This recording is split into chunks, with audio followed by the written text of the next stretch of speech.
Hi, Donald here with Floating Feathers Kayak Fly Fishing School with another tips and tricks. And this tips and tricks is on helping you maybe find some New Year's resolutions or maybe help you make some New Year's resolutions that will help you with your kayaking, your angling, and your kayak fly fishing, or if you're a conventional fisher, your kayak fishing in general.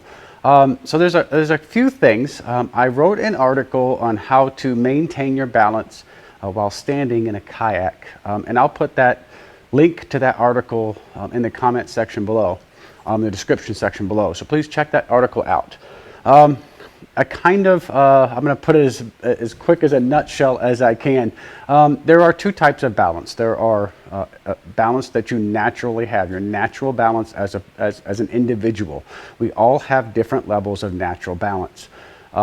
And the other type of balance is learned balance. And that is balance that you can learn to do by practicing different things, different techniques, different exercises, and different activities to help your brain and your equilibrium learn just a little bit to what feels more balanced and what feels less balanced. The article gets into a little bit more detail than that. The other aspect of the article is that it focuses on core strength, and that is really where your balance comes from. Even if you're sitting in the kayak and you're reaching around and you're moving and you're bending and you're paddling, even though paddling is a full body experience, a lot of it comes from your core. If you move from your core, you move from your hips, everything else. The paddling experience, the fishing experience, the standing, the balance, everything will come more natural, more better, and with a little less effort. And when I say core, I do not necessarily mean this area only. This is your abs. This is just a part of the core, okay?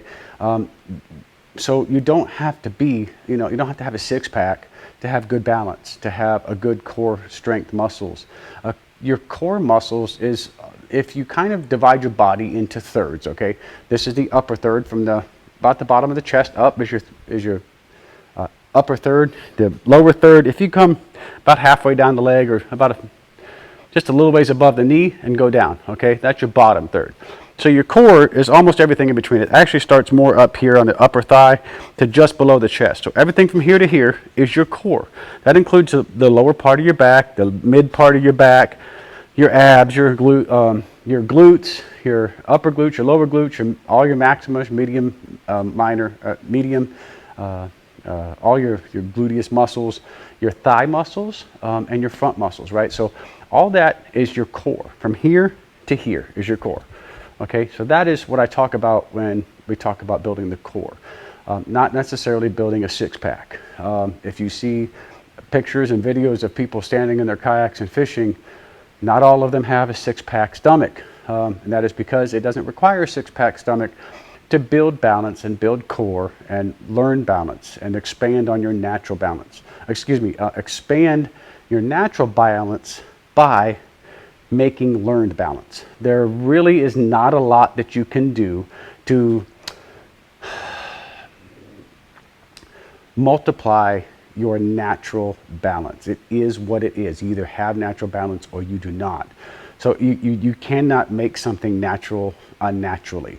But what you can do is supplement your natural balance by adding learned balance. And a lot of great things out there can help you get into learned balance or expand your learned balance. Some of the best things are things like martial arts, boxing, kickboxing, ballet, bar, B-A-R-R-E, for those of you who don't know. But those things teach core strength. They teach movement. They teach balance. They teach balance and movement, balance and core, all of the things at the same time. They also help your brain to function in a manner that focuses on balance while you're doing other things. So, picking up one foot. Everybody can pick up a foot. Most people can pick up one foot without feeling off balance. You just shift your weight over. If you pick up one foot with your eyes closed, it becomes a little bit different. Your body's trying to naturally find its center of balance. So you'll find yourself wobbling just a little bit the farther you pick that foot, or you lean forward just a little bit. If you're on one foot with your eyes closed, your brain wants to take over and figure out where that balance is because it uses your eyesight to help with that. So there's a lot of things you can do to help your learned balance get better. I go over some exercises in the article that explain a few things, a few simple things to do while you're sitting at the house, or while you're sitting on the couch, or watching TV, or watching videos, or putting your fishing stuff together.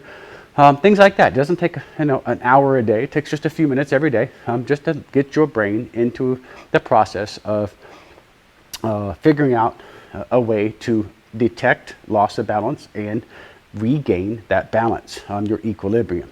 Again, like martial arts, boxing, bar, ballet, all of those are some fantastic ways to help you learn balance and to tighten your core muscles and use your core muscles and focus on the core, right? Not just the abs, okay? So core is, all this around here. This is your core, remember. So that is just today's tips and tricks to help you balance and strength. Maybe your New Year's resolution is to be able to stand in the kayak more, or to stand up fish more, or to stand and sit just a few times, or maybe even just stand the first time in your kayak. These are the things that will really, really help. The article, all the things I mentioned, learning how to do things. Just do stuff outside of the kayak before you get in the kayak. Maybe your New Year's resolution is to stand up more. I'm just trying to give you ideas. Maybe it's to stand up in the kayak first for the first time ever. Maybe it's to stand up and fish. Maybe you're fishing saltwater and want to learn how to throw a cast net from the kayak. You cannot do that without a very, very solid core and balance system. Internal, natural, paired with learned balance. There's a lot of things going on there. And your balance, your ability to maintain balance is fantastic, but you also have to learn the balance and the nuances of the kayak or the paddlecraft that you are in. So as you're learning your balance and making your balance better as a human being, make sure that you learn the kayak or the watercraft or the paddlecraft along with you. So build your skills and build your abilities while you build experience in that particular paddlecraft. You got to learn those nuances, where the limitations are. That's a big thing as well. So hopefully you guys are watching this around the New Year. So Happy New Year. I think it's just a few weeks, probably I think 2 weeks away from today. So happy 2022 to everybody out there. Hopefully you meet your New Year's resolutions. And if you have any New Year's resolutions that you think I may be able to help you with, as far as kayaking or paddling or fly fishing or kayak fly fishing, please put some comments below. Again, Donald with Floating Feathers Kayak Fly Fishing School, asking you to watch every Tuesday at 2 p.m. Central for more tips and tricks. And as always, thank you so much for watching. I very much appreciate it. Please hit that like button. Please hit that subscribe button wherever it may be. And until next time, safe paddles and tight lines.